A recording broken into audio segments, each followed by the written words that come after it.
Alors, si on affiche la palette des styles de paragraphe, menu texte, style de paragraphe, on va voir que ce texte, actuellement, celui qui est dans le bloc là qui habille, ce texte, il utilise le style corps du texte. Body, entre parenthèses, c'est la version anglaise, c'est comme ça qu'on appelle ça, le corps du texte en français ou le body en anglais. C'est le texte principal du document, le style de texte qu'on rencontre le plus souvent partout dans le document. Évidemment, on ne va pas laisser body, on va modifier ça. Et on veut vraiment que ce texte-là qui utilise le style body s'éloigne, soit différent, et pour ça on va utiliser des palettes pour manuellement modifier ça. Une fois que ce sera fait, que le texte aura l'aspect qu'on veut, on en fera un nouveau style qui sera texte dans bloc qui habille. Ça paraît logique. Bon, alors on va chercher la palette caractère et la palette paragraphe. Donc il ne s'agit pas ici de modifier un style de paragraphe, il s'agit de modifier un texte.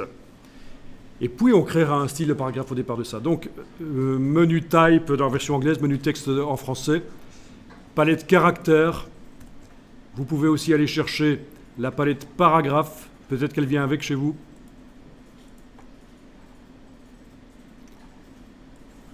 Voilà. Alors, une des premières choses qu'on va faire, c'est faire en sorte que le texte ici ne puisse pas avoir des mots qui sont coupés. Ben oui, c'est moche. Les coupures de mots en fin de ligne. On a bien affaire à un paragraphe. La notion de paragraphe, ça vous dit quelque chose ? Mais c'est parce qu'il y en a à qui ça ne dit rien, en fait. Donc, si je regarde le texte d'avant, là, chaque paragraphe est indiqué, quand on est en affichage normal, par une balise de fin de paragraphe. Ça, c'est parce qu'on a demandé que les balises apparaissent. Ça ne s'imprime pas, les balises, ça ne sort pas sur le document final, mais c'est pour travailler. Dans le menu texte, on a demandé à la dernière ligne, à un certain moment, d'afficher les caractères masqués. C'est ça qu'on a. Des caractères masqués qui apparaissent, notamment tous les espaces sont indiqués par un petit point. Les balises de fin de paragraphe sont là.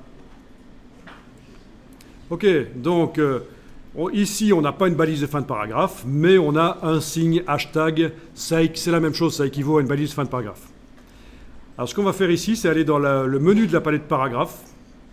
Donc palette paragraphe, dans le menu de la palette paragraphe, vous avez le curseur n'importe où, il ne faut pas tout sélectionner.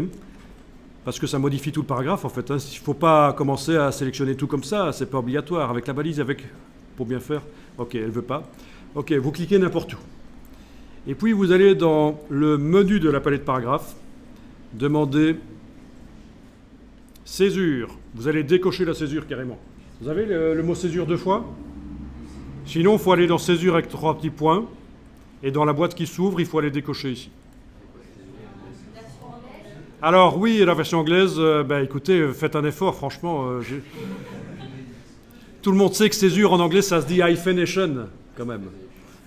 Ah, on m'avait dit que c'était des bons étudiants, mais là, franchement...